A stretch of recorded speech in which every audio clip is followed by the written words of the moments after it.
So you're asking, how do you disengage Cosmic Singularity in Ara? Do you just wait for the strongest pull and jump, or there's something else to do to make sure you don't get sucked in? Yeah, so here, let me pull up a VOD. So this was our 15 Ara-Kara. Let me skip ahead a little bit. So see right here, as soon as the cast hits 1 second, it's actually going to suck in harder and your feet actually lift off the ground as like a visual cue. As soon as it hits 1 second, you actually just hit disengage right in that moment. So you can see right here, I hit disengage right there at 0.9, and you can see it actually disjoints you. And oh, we actually had a problem here, but I can go back and show it in real time. Watch, at exactly 1 second on the cast, I hit disengage, and then I'm fine here. So this is like maybe a little bit of a scuffed pull, but we end up timing this key. But let me go to a different VOD. And let me skip ahead a little bit. Yeah, so see this pull? Here, the cast is going off right here. And you can see I disengage it again right at 1 second. And then I can skip ahead again. And the singularity is in 5 seconds. You can kind of see how I position here. So it's going to happen in 2 seconds. I like to give myself some space. So I walk away from the boss right here. And I actually just, right here at 1 second left, boom, disengage. And he kind of just keeps you in place here. So I recommend this for a couple of reasons. One of the benefits is that it doesn't spawn one of these little goos. These goos like just melee you a little bit and do damage while you're in the puddle.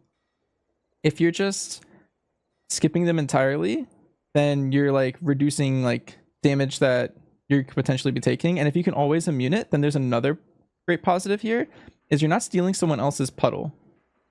Hey guys, Future Banch here, and while I was editing, I want to mention that there are some downsides for disengaging the singularity.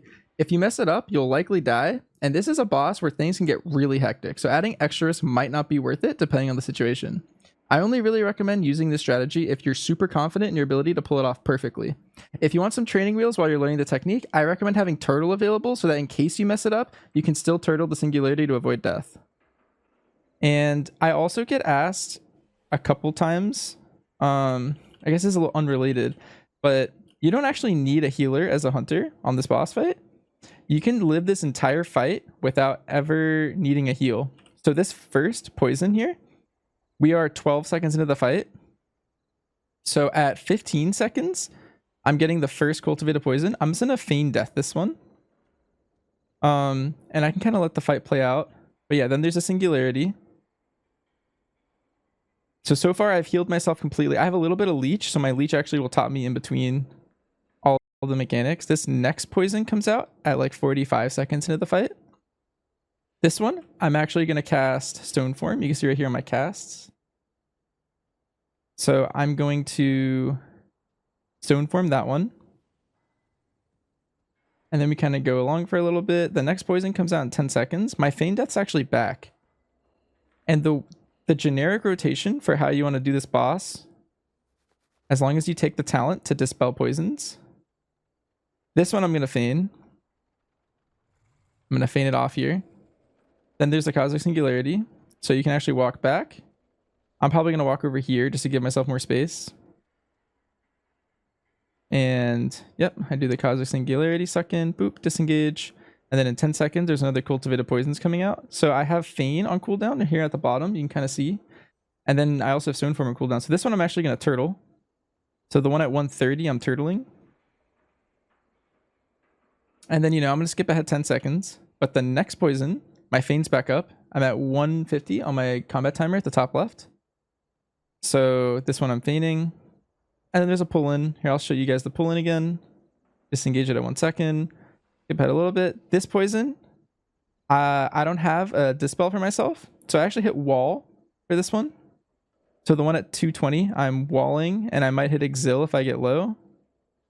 I had the video muted, but you can hear I even calmed to my healer. I'm like, hey, don't heal me. I'm fine.